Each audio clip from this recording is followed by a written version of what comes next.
அனைவருக்கும் வணக்கம். சென்ற நூற்பா நெட்டெழுத்தேழே ஓரெழுத்து ஒரு மொழி அப்படின்னு சொன்னதுனால நமக்கு ஒரு கேள்வி வரும் இல்லையா? அப்ப குறில் 5 எழுத்துக்கள் இருக்கு.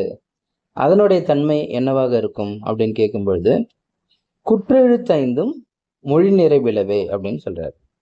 அப்ப இந்த குறில் எழுத்துக்கள், குற்றெழுத்து ஆகிய இந்த 5 எழுத்துக்கள் ஓரெழுத்தாய் நின்று ஒரு மொழியாய் அமைவது இல்லை, நிறைதல் இல்லை.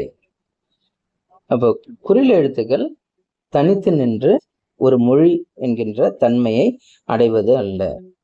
ஆனா உரையாசிரியர்கள் என்ன சொல்றாங்க அப்படின்னா, அவற்றில் சில நிறைக்கும், சில அந்த மாதிரி குறில் எழுத்துக்கள் தனித்து நின்றும் பொருள் தரும் அப்படின்னு சொல்றாங்க.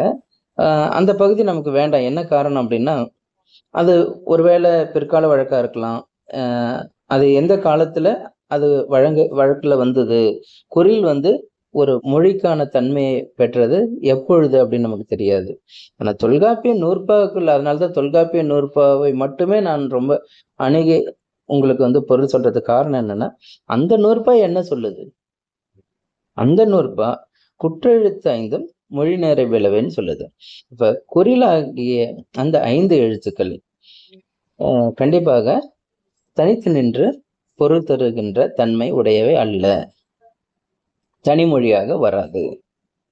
அது தொல்காப்பியரோட கருத்து. பிற்காலத்துல உரையாசிரியர்களும் தொல்காப்பியர் காலத்துக்குமான அந்த இடைவெளியில வந்திருக்கலாம். இல்ல தொல்காப்பியர் காலத்திலே கூட அவருக்கு சான்று கிடைக்காம இருந்திருக்கலாம். இரண்டும் இருக்கு.